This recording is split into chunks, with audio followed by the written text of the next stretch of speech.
number one, let's see what the SME's conditions today. The SMEs is one, if I may, a vertical entity in the global supply chain that he is either selling or buying a product. Okay. So this SME is number one, you have to provide them a technology so to integrate in this supply chain pipeline. We do that at no cost.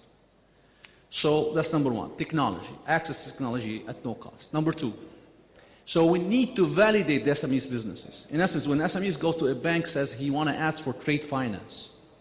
So number one, we need to help him to submit for the requirement, to meet the requirements. How is that? So if you're selling books from Lebanon to the world, and you're asking to finance those, your papers that you need to buy and sell. So providing transparency that yes, there is an order for you to produce those books. And yes, there is this A and Z paper warehouse that usually sell you these papers since 10 years ago, and you are receiving these papers and you're producing those books. So this is, from a historical perspective, it's legitimizing you as an SMEs as you are in the business. So this historically, so we check the box on that.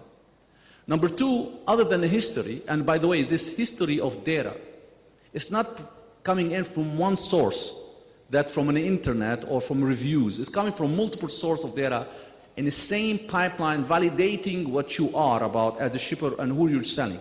That's very important to the banks to provide finance. Now, and this is also important for central bank when they get involved. Transparency of information and that particular SMEs is legitimate in the business. That's number one. Number two, also when you start moving the products, it's important to see transparency of where the shipment is going, who's loaded it, and which carrier is carrying it, and where it gets to what final destination. These kind of transparency is important for the banks and important for who's supporting the banks, like central bank, in order to push, to support the SMEs and so forth and so on.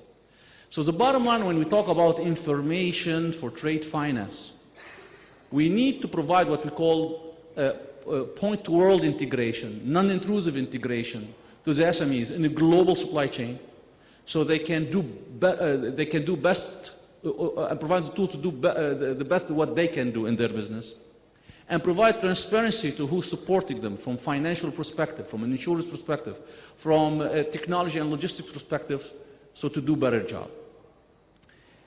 We've been successful. Now, let me add even something on top of that. Something on top of that means, other than provide the technology, the system at no cost and non-intrusive, and delivered by a trusted network, which is, example, IBM with us, Microsoft with us, Sun Microsystem with us. So you see the best technology of the world already, GCEL.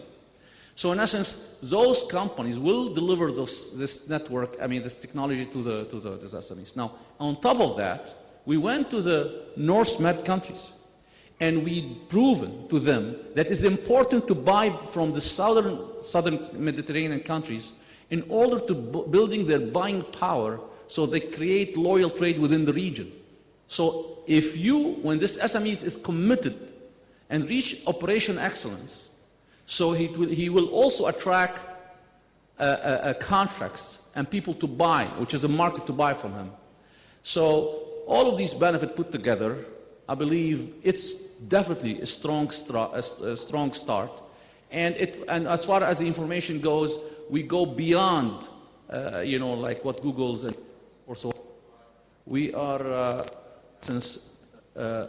providing, again, the technology, the information, transparency, and even the customers.